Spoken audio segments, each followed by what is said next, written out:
ఉన్నది. మన రాష్ట్రం అంటే ఎంత కథ ఉంటుండే, ఇప్పుడు ఇట్లా అయిపోయింది. ఇన్నేళ్ల సంధి ఢిల్లీలో ఉన్నోళ్ళని సుతం వణికిచ్చింది మన తెలంగాణ పేరు.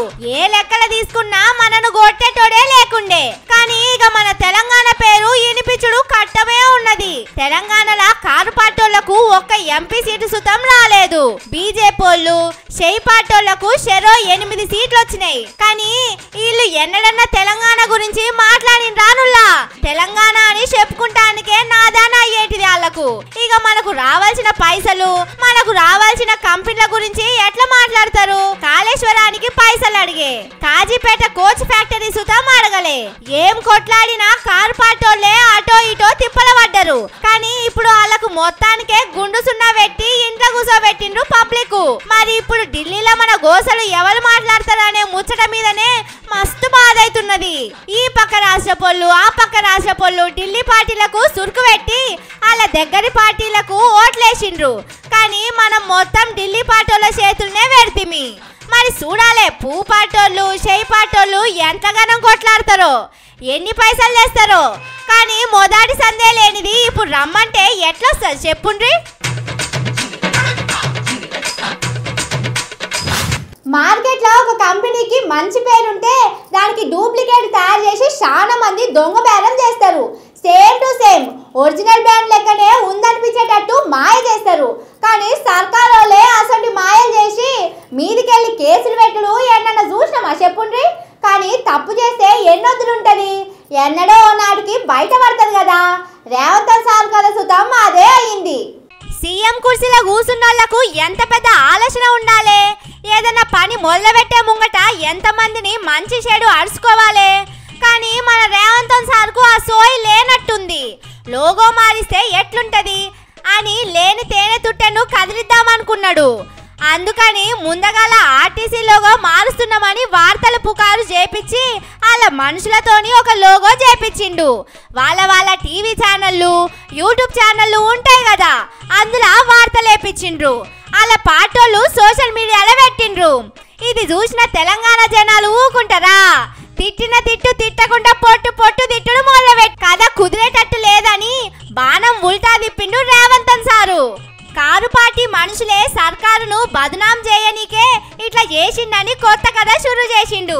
వాళ్ళ మనుషులను పెట్టి ఒకరిద్దరి మీద కేసులు పెట్టించిండు. అయితే కోర్టు ఊకుంటదా? ఏం కదా ఏం జరిగిందని మొత్తం విచారణ చేసే వరకల్లా అసలు ముచ్చట బయటపడ్డది. ఈ దెబ్బకు కేసు పెట్టిన వాళ్ళ మీద పోలీసుల మీద గరం గరం అయింది కోర్టు. అసలు నిజం తేలిందాకా ఎవ్వరను అరెస్టు చేయొద్దని చెప్పింది. చూసిర్రా రేవంత్ సార్ కదా ఎట్లుంటదో, అంత మంచిగానే అవుతున్నది అనుకుంటే దీనికి పెబ్బ నేనే అని చెప్పుకుంటాడు. అట్లా కాదని పుష్కిపోయిందంటే వేరేటోళ్ళ మీదకి తోసేస్తాడు. ఈ ఆర్టీసీలో కదంతా డ్రామా అని కోర్టు చెప్పింది కాబట్టి సరిపోయింది. లేకపోతే దీన్ని అడ్డం పెట్టుకొని ఇంకెన్ని చేసేటోడు ఆ రేవంత్ సారు.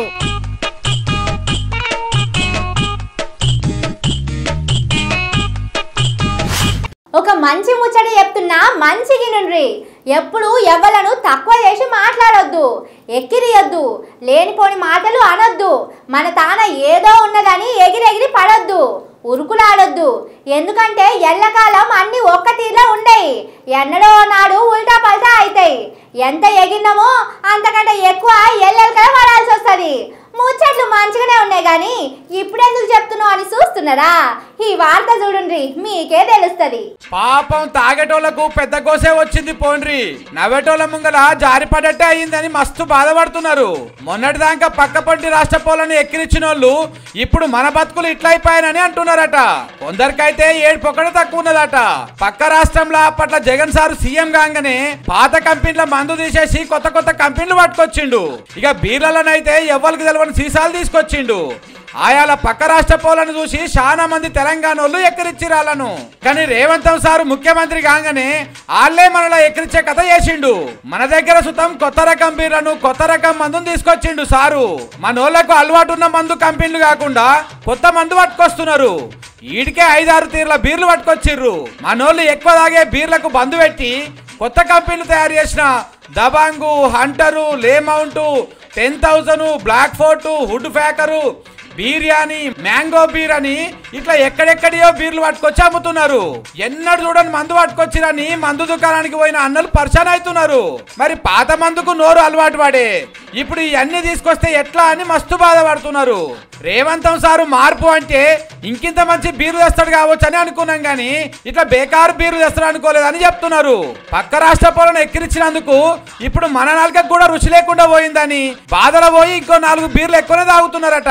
కానీ జర పైలమే అన్నలు దూపతోని పోయి ఆగమాగం దాగి పాలన మీద తెచ్చుకోకుర్రి. పక్క రాష్ట్ర పోల ముంగట మళ్ళోసారి పరువు తీసుకోకుండ్రి. నలుగుట్ల పెద్ద పేరున్నప్పుడు పనులు సుతం పెద్దగానే ఉండాలి. పేరు పెద్దగా ఉండదు కదా అని నోటికి ఎంత వస్తే అంత మాట్లాడు పద్ధతి కాదు. నా వెనకాల పలానా ఆయన ఉన్నాడు, నా వెనకాల పలానా లీడర్ ఉన్నాడని ఎచ్చలకు పోతే దేవుడు అన్ని చూస్తాడు. యాడ ఎట్లా బుద్ధి చెప్పాలనో అట్లా చెప్తాడు, ఏం చేయాలో అది చేస్తాడు. పెద్ద పేరు కాదు, ఉన్న పేరు సుతం మాగమయ్యే కాడికి వస్తుంది. చేసిన పాపం ఊటిగా పోదంటారు కదా, ఇగో అట్లనే అయిందుల్లా.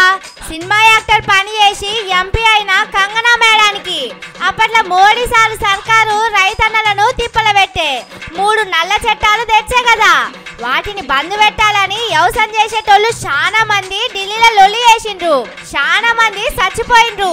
దేశానికి బువ్వ పెడుతున్నోళ్ళ ఎంబడి నిలబడుడు బంద్ పెట్టి వాళ్ళ మీద ఇష్టం వచ్చినట్టు మాట్లాడింది కంగనా రనౌత్ మేడం. వాళ్ళు ఉగ్రవాదులు దొంగలని ఏది పడితే అదే మాట్లాడింది.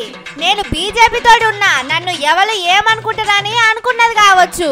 మొన్ననే ఎంపీ సుతం అయింది మేడం. నిన్న ఎయిర్పోర్టులకు పోయినప్పుడు ఇగోకి సిఆర్పిఎఫ్ జవాను మేడం కంగనా మేడం శంప మీద ఈడ్చి పెట్టి ఒక్కటేసింది. మా అమ్మ నాయనలు రోడ్ల మీద కూర్చుంటే నువ్వు తిడతావా? వాళ్ళు ఎండల ఆనల తిప్పల పడితే నేను ఇవాళ జవాను నాయన అసొంటోళ్లను నువ్వు తిడతావా అని గట్టిగానే అరుచుకున్నది. వాళ్ళు వీళ్ళుండి అరే గామెను పట్టుకొని గట్ల కొట్టినవేందని పక్కకు గుంజుకోబోయిండ్రు.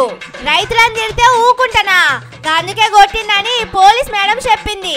కానీ రైతులు తిప్పల పడితేనే మనం పూటకు 4 మెతుకులు కడుపులో వేసుకుంటున్నాం. అసొంటిది వాళ్ళనంటే ఎవరికైనా కోపం వస్తుంది. అసొంటిది ఓ రైతన్న బిడ్డ, మళ్ళా పోలీస్ ఆమె ఊకుంటదా? ఇక రైతుల చేతులు ఎట్లుంటాయో రుచి చూపెట్టిందని సోషల్ మీడియాలో మాట్లాడుకుంటున్నారు. అందుకే అంటారు జరంత సిరిరాంగానే ఎగిరిపడొద్దు, ఎన్నడో నాడు ఎల్లెలకల పడే రోజు వస్తుందని. ఇప్పుడు చూడు, ఎంపీ అయిన 2 వద్దులకే శంపబల కొట్టుకొని దునియా మొత్తంలో ఇల్వబోయే కథాయే.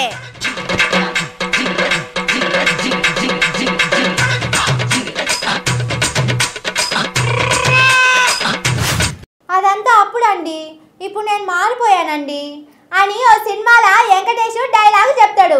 మీకు యాదున్నదా? సేమ్ టు సేమ్, ఒక్క అక్షరం సుతా పొల్లు పోకుండా ఓ పెద్ద సారు ఇప్పుడు ఇదే డైలాగ్ చెప్పిండు. మొత్తానికి మొత్తం మారిపోయినా ఇప్పటి సారి చూడండి ఎట్లుంటానో. మీరు ఒక కొత్త మనిషిని చూస్తారని అంటుండు.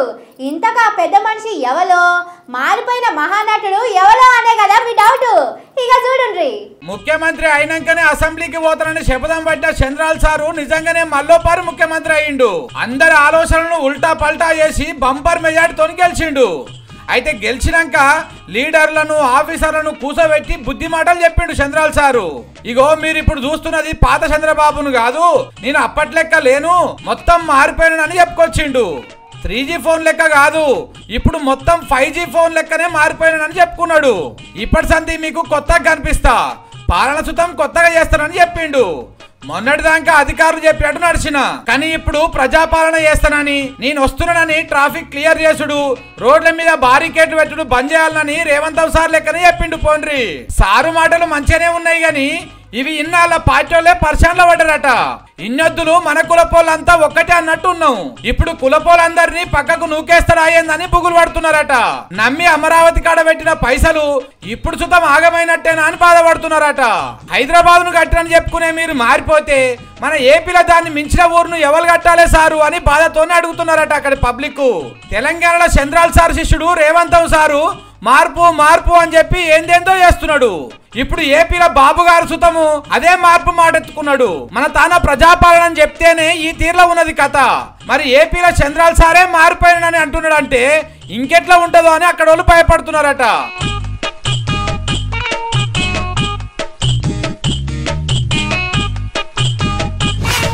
ఇంటి ముంగట ఆకిట్ల ఎండేసిన ఒడియాలు మాయమైన అంటే ఎవరో తీసుకుపోయి అనుకోవచ్చు. ఇంటెనక కోళ్ళ గుడ్ల కమ్మిన కోడి పుంజు కనపడతలేదంటే ఏ కోళ్ళ దొంగనో ఎత్తుకపోయిన అనుకోవచ్చు.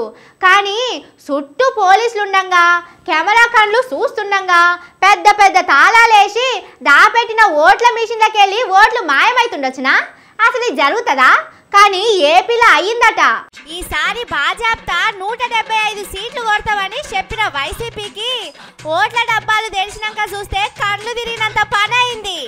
వస్తాయి అనుకున్న 175 కాదు కదా, మీది 70 సీట్లు సుతా రాలే. ఓ నీ గిదేందని అడిగే సందు కూడా దొరకలే. రిజల్ట్ చూసినాక ఫ్యాన్ గుర్తు లీడర్లందరూ కయ్యమనుకుంటా ఇంట్లో కూసుర్రు.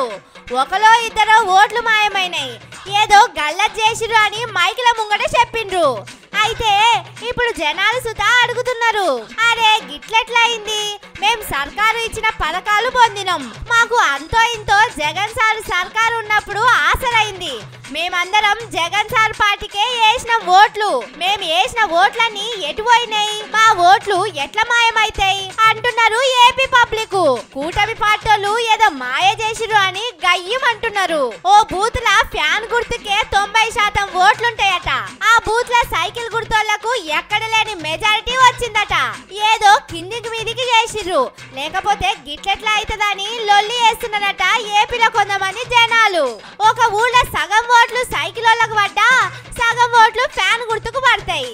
ఇట్లా చూసుకున్నా సగం సీట్లు గెలవాలి, లేకపోతే తక్కువ మెజారిటీ తోటి గెలవాలి. అసొంటిది మొత్తానికి మొత్తం 90% ఓట్లు వాళ్ళకెట్లా పడ్డాయి అని లెక్కలు అడుగుతున్నారు. చుట్టాలకు దోస్తులకు ఫోన్లు చేసి మీరెటు దిక్కేసిండ్రు అని అరుచుకుంటున్నారు. అందరం ఫ్యాన్ కే ఓట్లేస్తే మా ఓట్లన్నీ వేరేటోళ్లకు ఎట్లా పడ్డాయని పరేషాన్ అవుతున్నారు. ఓట్ల మిషన్లనే ఏదో చేసిండ్రని మాట్లాడుకుంటున్నారు. ఒకప్పుడు నలుగుట్ల మంచి పేరుంటే చాలు, ఎలక్షన్లలో నిలబడి గెలిచి ప్రజల కోసం కొట్లాడేటోళ్ళు, పబ్లిక్ కు 4 మంచి పనులు చేసేటోళ్ళు. కానీ ఇప్పుడు అట్లా కాదు. జనాలు ఓట్లేసి గెలిపించిన వాళ్ళు వేలు కాదు లక్షలు కాదు కోట్లు కూడా పెట్టిర్రు.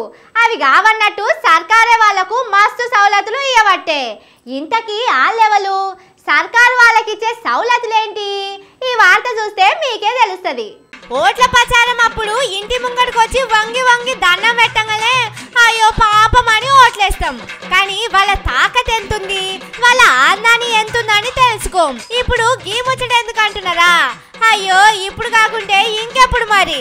మొన్న ఎంపీ ఎలక్షన్లలో గెలిచిన 543 మంది ఎంపీలల్లా 504 మంది కోట్లకు పరిగెత్తినోళ్ళట. ఒక్కొక్కల పేర్ల మీద వేల కోట్ల ఆస్తులున్నాయట. మొన్న గెలిచిన ఎంపీలల్లా అందరికంటే ఎక్కువ ఆందాని తోటి గుంటూరు ఎంపీ పెమ్మసాని సార్ ఉంటే, రెండో ప్లేస్ లో చేవెళ్ళ ఎంపీ కొండా విశ్వేశ్వర రెడ్డి సారు ఉండు. అంటే గెలిచినోళ్ళ దాంట్లో అందరికందరూ కోట్లు సంపాదించినోళ్లే.